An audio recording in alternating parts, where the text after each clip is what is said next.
வணக்கம் நண்பர்களே. அடக்கம் ஏன் மனிதனை உயர்த்துது?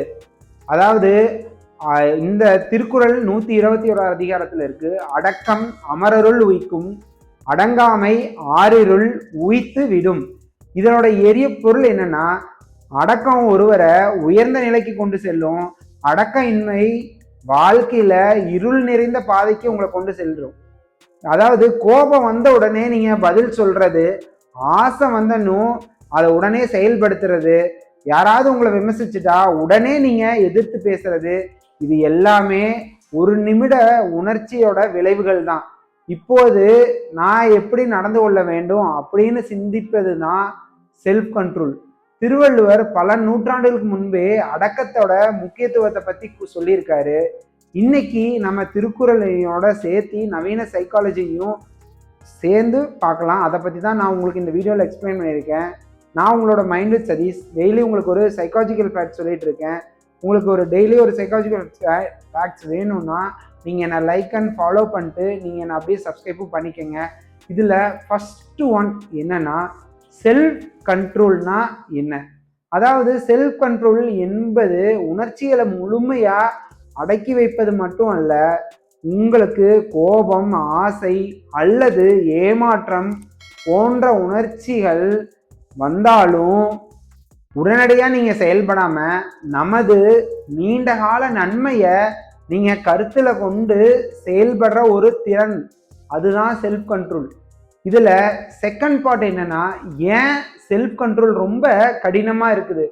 அதாவது நம்மளோட மனசு பல நேரங்களில் உடனடியான மகிழ்ச்சியை தான் விரும்புது. இதுக்கு உதாரணமா, படிக்க வேண்டிய நேரத்தில் சோசியல் மீடியாவை எடுத்து பார்த்துட்டு இருக்கிறது, சேமிக்க வேண்டிய பணத்தில் தேவையில்லாத செலவுகளை செய்யறது, அமைதியாக இருக்க வேண்டிய நேரத்தில் கோபமாக பதில் சொல்றது, ஆரோக்கியமான உணவுக்கு பதிலாக உடனடியான சுவையை தேர்வு செய்கிறது. இங்கே தான் செல்ஃப் கண்ட்ரோல் ரொம்ப ரொம்ப முக்கியமானது. இதில் தேர்ட் ஒன் என்னன்னா, தேர்ட் பார்ட், அதாவது திருக்குறள்ல இருக்கிற உளவியல்.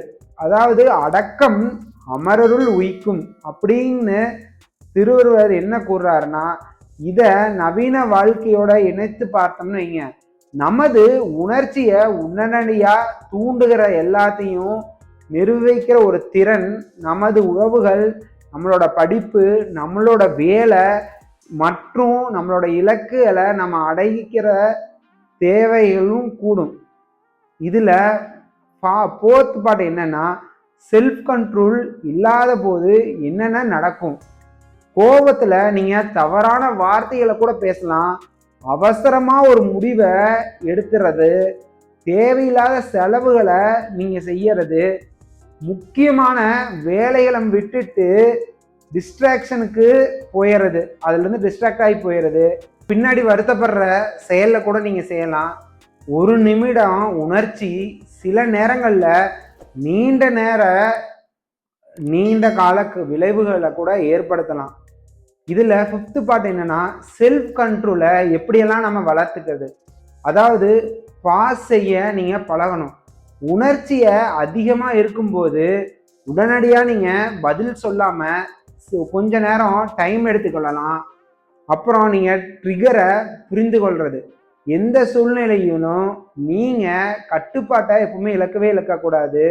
அதை நீங்கள் கவனமாக கவனிச்சுக்கணும். அப்புறம் என்வாயன்மெண்ட்டை மாற்றுங்க. அதாவது டிஸ்ட்ராக்ஷன் அதிகமாக இருந்துச்சுன்னா அதை குறைக்கிற சூழலை நீங்கள் உருவாக்குங்க. அப்புறம் சின்ன பழக்கங்களில் இருந்து நீங்கள் ஆரம்பிங்க. செல்ஃப் கண்ட்ரோல் என்பது ஒரே நாளில் உருவாகாது. அந்த ஒரு திறனும் அது இல்லை. தொடர்ந்து நீங்கள் பயிற்சி செஞ்சீங்கன்னா மட்டும்தான் அதை நீங்கள் வளர்க்கவே முடியும்.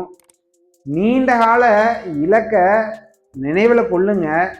எப்போதுமே எனக்கு என்ன வேண்டும்னு அப்படிங்கிறத விட என்னுடைய எதிர்காலத்துக்கு எது நல்லது அப்படிங்கிறத நீங்கள் கேளுங்க.